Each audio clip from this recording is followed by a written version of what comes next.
Trigger warning! Okay, again guys, we're talking about very heavy subjects today. Again, we're getting into a very interesting, a very gruesome case today. I'm not going to disclose that just for you yet, but this is a blatant trigger warning that we are talking about some very sensitive things.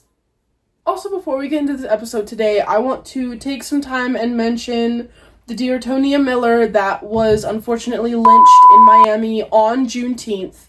Our condolences go out to her family, and I hope she rests in peace. We are GothGirlSpitHotline! Welcome back, you guys! We are so excited to have another episode coming out. This is our second episode on true crime. That being said, let's get straight into it. It was the summer of 1974 when young women started vanishing all across the Pacific Northwest. Witnesses remember a handsome man in a cast asking for help. His name? Ted Bundy. Theodore Robert Cowell was born on November 24th, 1946 in Burlington, Vermont. Ted Bundy's mother, Eleanor Louise Cowell, raised him for the first few years of his life in Philadelphia, but under the pretense that she was his older sister and his grandparents were his parents. In 1946, it was extremely looked down upon for women who were not wed to have children, so to beat the extreme societal standards, Eleanor's parents raised Ted as their own. Unfortunately.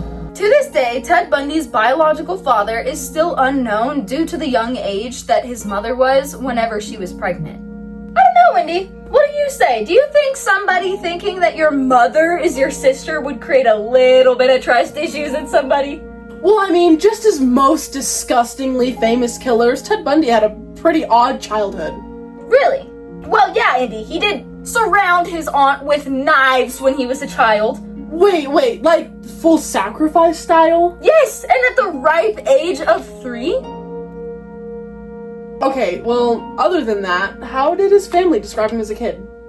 Theodore was said to be quiet and kept to himself most of the time. Even with that being said, Ted's family and friends had found that Ted had somewhat of a superiority complex, and they truly believed that he was going to grow up to do something amazing. Even in school, middle school, high school, Ted was easily able to fit himself in by wearing a mask to make himself friends. He was pretty popular. His popularity did, unfortunately, come from his looks. Also, we do want to make it a point, we understand that, Ted Bundy was a general good-looking guy, which I don't think he looked good at all. However, back in the day, he was a general good-looking guy. Ted Bundy is not an attractive man. His behavior is disgusting, and all of those women who sent him letters and money while he was in prison are just as terrible. While in high school, his pretty privilege did get him pretty far, but unfortunately, it only got him so far, and then he got arrested for auto theft and forging ski lift tickets. Wow! How the fuck do you go from making little ski tickets to admitting to 30 unalivings? The gateway crime, Indy. The gateway! The gateway! Anyway, in 1967, Ted Bundy had started at the University of Washington, where he had met his one and only true love, Stephanie Brooks. We do want to make it clear that Stephanie Brooks isn't her real name, but it's an alias she's chosen to go under for her own protection. Ted proclaimed that he was as in love with Stephanie as he could be, and when I say that, I mean, how could you possibly feel love as a horrendous serial killer? Simultaneously, Ted might have just been obsessed with the idea of her. She was young, beautiful, rich, and not to mention her family's extraordinary political power. Ted wasn't truly capable of feeling love for someone because he was willing to do whatever he needed to get himself to the top. That's what narcissists do. He was willing to step on heads. He was willing to push people out of the way. And thank God, Stephanie Brooks broke up with him, but that only made Ted Bundy's obsession way worse. When you tell a narcissist like Ted Bundy no, it tends to only make them want whatever it is more, or the obsession stronger. And in Ted's case, this was very clear.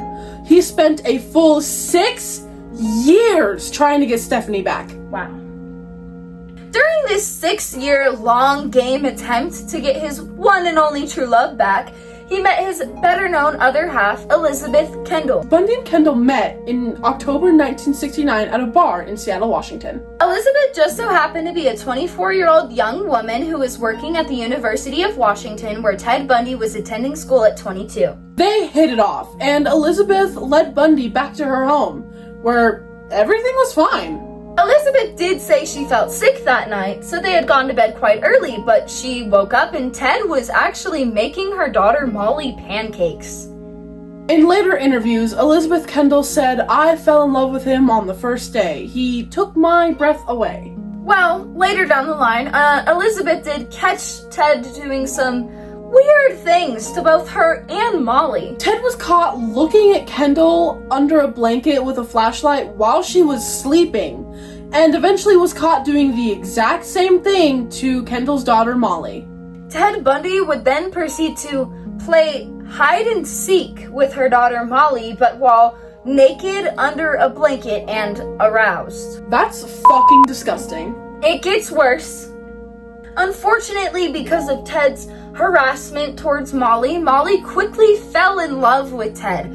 But due to the nature of the situation, after the first initial morning of Elizabeth Kendall and Ted Bundy hanging out, they began a pretty serious relationship. The relationship between Ted and Kendall was horrifically toxic. They had obtained a marriage license, but Ted had ripped it up within a few days after an argument they had, so they never actually got married. 2 years after this incident, Elizabeth Kendall would actually become pregnant with Ted Bundy's baby, but Ted Bundy forced her to get an abortion, stating she needed to work for the money to put him through law school. Shortly before Elizabeth had become pregnant, Ted got a job at a sewer slide hotline. Why the fuck would Ted Bundy choose to work at a suicide hotline? Well, this may have given him more of an upper hand with his manipulation towards people and his victims than you may think. Unfortunately, Ted Bundy was not a stupid man. He had empathy but lacked it, and he chose this to make himself feel more powerful and bigger. So unlike most of the killers that we speak about, Ted Bundy was actually able to feel empathy for his victims. He knew exactly how they felt, he knew what he was doing, but he enjoyed that part of things, which is just what makes it so much more sick.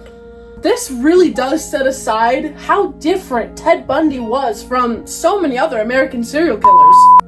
While working at the suicide hotline, of course, he had co-workers. One of these co-workers was a woman named Anne Rule. Anne Rule went on to write a book called The Stranger Beside Me, and it was about her times working with Ted Bundy before she knew who he really was. Some of the quotes from Anne Rule's book gave the idea that, on the surface, Ted was a very good listener and actually was pretty open-minded.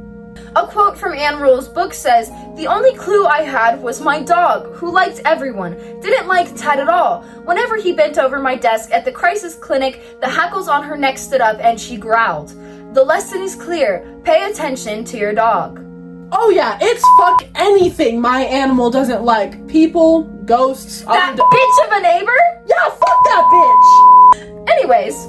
How did Anne Rule write a book about working with Ted? Nothing happened? Nope. Actually, after some self-analysis, after all the confessions came out, Anne Rule came up with the idea that she didn't really fit Ted Bundy's MO. Not only did Ted unfortunately target women that looked like his first love, Stephanie Brooks, he also targeted random strangers, people he didn't know. Now, don't get us wrong, just because most of Ted Bundy's victims were strangers does not mean that he did not specifically pick and plan out these heinous crimes. And if you thought Ted Bundy learned enough manipulation, psych! He went after a psychology major! Around the same time, in 1972, Ted Bundy decided to involve himself in politics? What the fuck?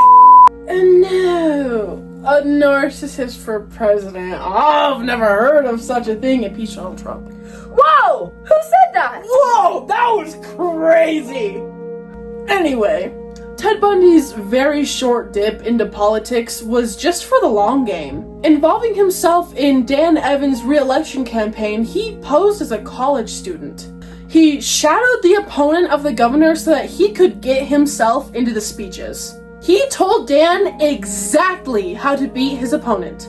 In 1973, this so-called long game that Ted Bundy was playing paid off, at least in his favor, and he somewhat and somehow convinced his first love, Stephanie Brooks, to get back together with him. Not sure how we got from Stephanie leaving him to getting back together with him to asking to marry him! Wait, where's Elizabeth Kendall? Did we miss something? Was there a breakup? Nope! This dirty fucking dog was dating Elizabeth Kendall while engaged to his first quote-unquote love, Stephanie Brooks, and neither woman knew about the other. Neither woman knew about the other side, and unfortunately, in true narcissist fashion that Ted Bundy was, he ghosted Stephanie after asking her to marry him! Eventually, Stephanie Brooks was able to get a hold of Ted Bundy, and over the phone, she called him demanding to know what happened, as they just got engaged and he had completely cut contact with her. And Ted simply said, "I have no idea what you're talking about." Talk about fucking gaslighting! Oh, wait. If Ted was really gaslighting her, it would be a lot worse. On January 4th, 1974, a lovely young woman named Karen Sparks was attacked in her home in the University neighborhood in Seattle and left for dead. The perpetrator broke into Karen's home while she was sleeping and bludgeoned her. Not only that, but decided to then take it further and SA her with a metal pole from her bed frame. Karen's roommate found her 20 hours after this initial attack happened, still breathing, and left with severe brain damage and hearing loss and many other long-term medical issues. Karen Sparks did survive this incident and did go on to make a report saying that she had noticed Ted watching her around campus before this incident.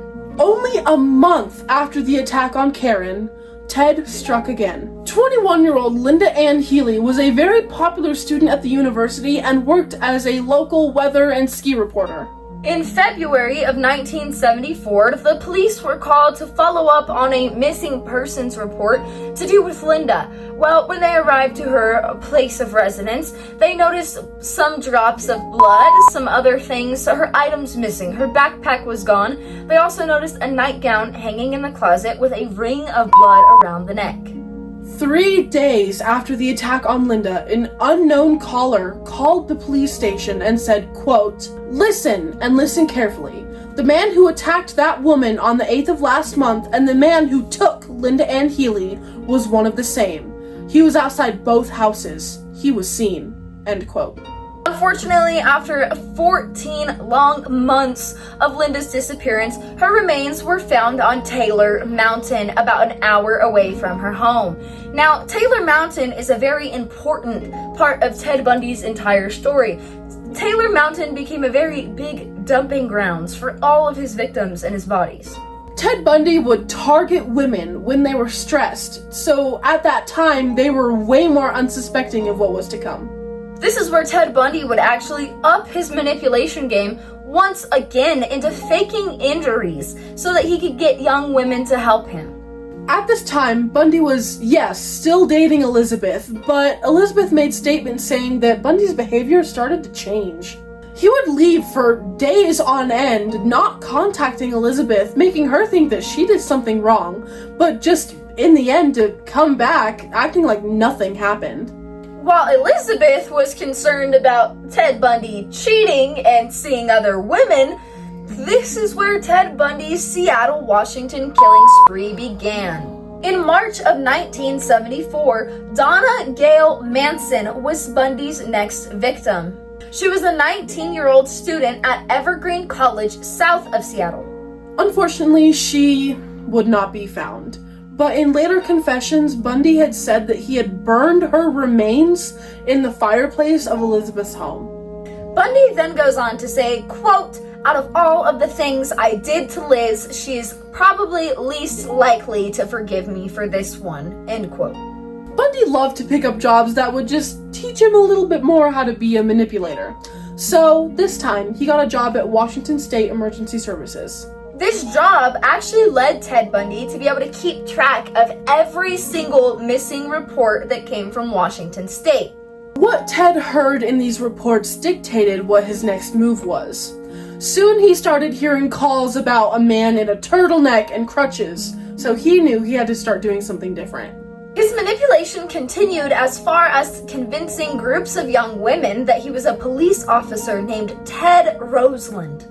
In April 1974, his next victim unfortunately fell for the fake injury act. 18-year-old Suzanne Elaine Raincourt would be doing laundry on her college campus in Washington, and while doing laundry, she would disappear. Sadly, not much evidence was found on Suzanne's behalf other than reports from other students at Evergreen College saying that they had seen a man naming himself Ted going up to her with a cast asking if she could help him.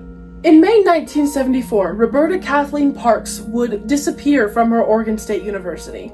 Unfortunately, he would SA and unalive her somewhere in between Oregon and Washington, but it was never actually made clear where it was.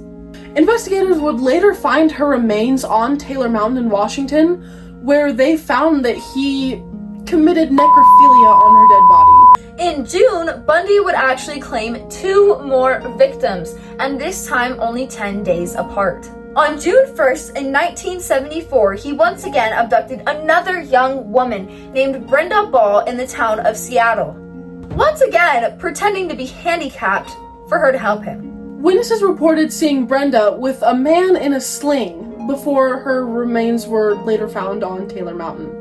Then, on June 11th, 18-year-old Georgiana Hawkins suddenly vanished from her Washington University. Witnesses this time said that they saw Georgiana helping a man supposedly with crutches with his briefcase that he was trying to get into his Volkswagen Bug. Georgiana was knocked unconscious and strangled. This was Ted Bundy's first known victim of necrophilia. The thing that we had mentioned earlier with the necrophilia was found after, because again, her remains were found on Taylor Mountain a while later. This disgusting monster would go back to the burial sites of young women he had unalived and continue to SA them until, in his eyes, they weren't pretty enough or they weren't worth it anymore. So Ted Bundy had committed 6 unalivings before he started this act that we know of. In July, Bundy grew way more confident and decided to abduct 2 people in just one day. In broad daylight, July 14th in 1974 at Lake Samish, about a 20-minute drive from Seattle, witnesses report a man introducing himself by the name of Ted going up to several women that day. He had asked this anonymous woman for help rigging his sailboat to his car, but she grew extraordinarily hesitant as she approached his brown Volkswagen with no sailboat in sight. Luckily, this woman was able to see these red flags, but as another mask, Bundy had a British accent now. British accented Bundy proceeded to say, "Oh, I forgot to tell you, it's just to jump up the hill at my folks' house." Thank goodness this woman saw the problem in Ted's plan and booked it away from him, but she later reported seeing other women going to the parking lot where his sailboat was. Janice Ann Ott would be abducted later that day, as well as 4 hours later, Denise Marie Naslund would endure the same fate. Their bodies would be found months later, but at the time, their killer was still unknown. Bundy, in later confession interviews, said that one girl was forced to watch the other die. Let's time skip a bit to when Ted Bundy was in Colorado and charged for the murder of Karen Campbell. This is where Ted Bundy decided he wasn't going to stay behind bars for very long. This actually wasn't Bundy's first murder or anything that he was charged for, but we want to skip and speak about Colorado since we're from here. So with that being said, this time around in court, he decided to be his own defense counsel. On June 7th, 1977, Ted Bundy escaped from the Picton Courthouse Law Library. He jumped from a second-story window during the recess of the hearing. Bundy then proceeded to run into the woods of Colorado completely unnoticed. For 6 full days outside of jail, Bundy continued to break into cabins stealing food, water, and cars. We all know he loved auto theft, whatever he could get his hands on. Bundy then, with a stolen car, tried to escape Colorado, but was pulled over for reckless driving in a routine pullover. The interesting bit was that before Bundy decided to flee from his crimes, he was more than likely going to get away with this murder because back in the 70s it was circumstantial evidence and they didn't have DNA testing yet. After Ted returned to jail, he broke out again, or at least tried to. And around this time, this is where the letters from his fans started to come in. While in jail, Bundy actually acquired a hacksaw from another inmate as well as $500 from fans. I don't want to know how they got that hacksaw in there. Me neither. Bundy really had a Looney Tunes plan this time. He started to hack at the corner ceiling of his cell with the hacksaw. Once Ted Bundy had gotten this hole big enough even slightly for an adult human to fit through, he made himself lose 35 pounds in an attempt to fit through this hole. On December 30th, your birthday, 1977, Ted Bundy finally got the confidence to try and break out again.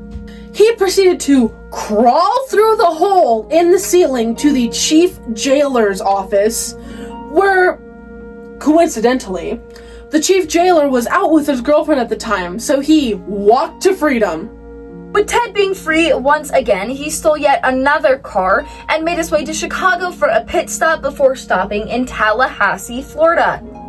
Finally, at the end of Ted Bundy's reign of terror, he was charged for 2 murders, Margaret Bowman and Lisa Levy, as well as charged for the assault of 3 other women. Following, the court would finally sentence him to death of electric chair. But after that sentencing, which was the Omega sentencing, he was yet again put on trial for the murder of 12-year-old Kimberly Leach. In 1980, Bundy was tried for the kidnapping and murder of Kimberly.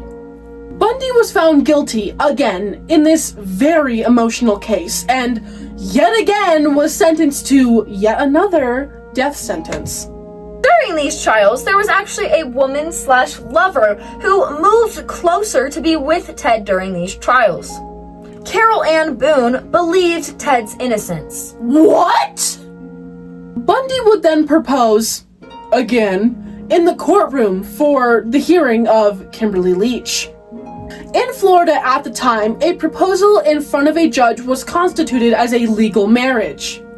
And very shortly after, Carol became pregnant and decided to keep the baby. That baby's name would be a baby daughter named Rose, and in 1982, Carol did in fact claim that it was Ted's baby. Boone, eventually hearing Ted's crimes, moved away and cut off all contact with Bundy. Bundy's confessions to these gruesome murders didn't stop until 1989, until his execution. Specifically, January 24th, 1989. Thank God, finally, Ted Bundy's killing spree was over and he was executed. As we did last time, we are going to list off all of Ted Bundy's victims out of respect and education for what happened. Linda Ann Healy. Donna Gail Manson. Suzanne Elaine Raincourt. Brenda Carol Ball. Georgiana Hawkins. Janice Ann Ott. Denise Marie Nasland. These were the victims that were in Utah. Nancy Wilcox. Melissa Ann Smith. Laura Ann Aim. Deborah Jean Kent. Karen Eileen Campbell. Julie Cunningham. Denise Lynn Oliverson. Suzanne Curtis. This victim was in Idaho. Lynette Dawn Culver. And these are the victims in Florida. Margaret Elizabeth Bowman. Lisa Levy. And Kimberly Diane Leach. These following victims were not confirmed to be Ted Bundy's victims, but they were assumed that they were. Roberta Kathleen Parks. Anne Marie Burr. Thank you so much for watching, you guys. I know this was a bit of a longer episode, but when we talk about shitheads like this, there's just really a lot to cover. We have so many more episodes planned for you guys and so many topics that we're very excited to cover. We hope y'all enjoyed this episode. Love you. Bye. Young women were fucking. Fire. That was fire. Fire clip. Fire clip. Fire clip. At the ripe age of 3. 3. Shock Zustand! Help! Need somebody help! Not just anybody help! You know I need someone! Fire take! Fire take. Yay way! Okay. Fire clip! Fire clip. Fire clip. Fire take! Fire take. Fire take. Good fire take! Fire take. Fire take. Fire take! Fire take! Fire take. Fire take! Ted Bundy. Ted Bungarunga. Ted Bangarang. In the dick! They're just gonna hear in the bloopers my boyfriend yelling at me from the sidelines. Be careful. When he bent over and got fucked! What it is, ho? What's up? Every good girl needs a little love. Every black boy needs a little thug. If you put it down, I'ma pick it up. Be half, not on her half, because that's what she was after that. Oh my god, I'm putting that in the bloopers.